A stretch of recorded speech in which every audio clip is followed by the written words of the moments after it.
పెద్దపల్లి నియోజకవర్గంలో విస్తృతంగా పర్యటిస్తున్నారు ఎంపీ వివేక్. రామగుండం, ఆదిలాబాద్ జిల్లా దండేపల్లి మండల కేంద్రంలో జరిగిన కార్యకర్తల సమావేశంలో ఆయన పాల్గొన్నారు. వివేక్, అరవింద్ రెడ్డి సమక్షంలో ఇతర పార్టీలకు చెందిన 3 సర్పంచులు, మాజీ జెడ్పీటీసీ, వందలాది మంది కార్యకర్తలు కాంగ్రెస్ లో చేరారు. పెద్దపల్లి నియోజకవర్గ అభివృద్ధి వివేక్ వల్లే సాధ్యమని నమ్మి కాంగ్రెస్ లో చేరామన్నారు. తనతో పాటు కేకే, మందా జగన్నాథం కాంగ్రెస్ వీడి టీఆర్ఎస్ లో చేరడం వల్లే తెలంగాణపై ప్రకటన వచ్చిందన్నారు వివేక్. కాంగ్రెస్ లోనే ఉంటూ ప్రత్యేక రాష్ట్రం కోసం పోరాడి చివరకు పార్లమెంట్ నుంచి సస్పెండ్ అయిన విషయాన్ని ఆయన గుర్తు చేశారు.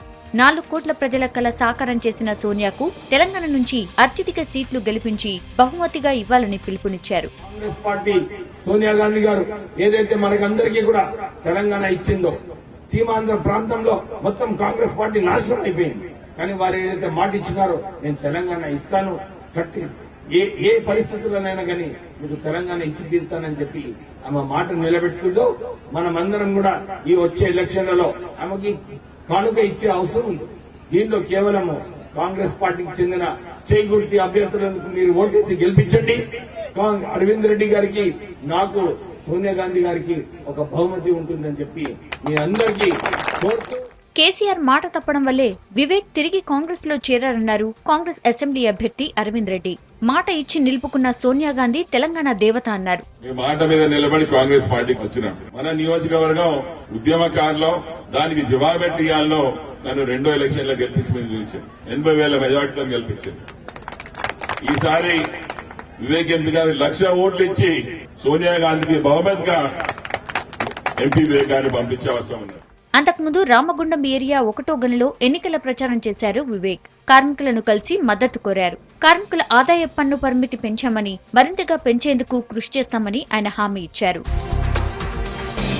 నియోజకవర్గంలోని గ్రామీణ ప్రాంతాల్లో ప్రచారం నిర్వహించారు వివేక్ సతీమణి సరోజ. ఆదిలాబాద్ జిల్లా మందమర్రిలోని పలు కాలనీల్లో మహిళలను కలిసి కాంగ్రెస్ పార్టీకి ఓటేయాలని కోరారు. పెద్ద ఎత్తున హాజరైన మహిళలు వివేక్ సతీమణికి సాదరంగా స్వాగతం పలికారు. సోనియా గాంధీ ఏదైతే తెలంగాణ బిల్లు పాస్ చేయించి ప్రత్యేక రాష్ట్ర ఏర్పాటు పడడానికి మనకి ఎంత పెద్ద వరం ఇచ్చారో, మనమందరం ఆమెకు ఓటేసి ఆమె కృతజ్ఞత తీర్చుకోవాలని అందరూ చాలా సంతోషంగా, ఉత్సాహంగా ఉన్నారు. ఇక్కడ మన ఎంపీ గారు డాక్టర్ వివేక్ గారు, అరవింద్ రెడ్డి ఎమ్మెల్యే గారిని గెలిపించాలని అందరినీ కోరడానికి వచ్చాము.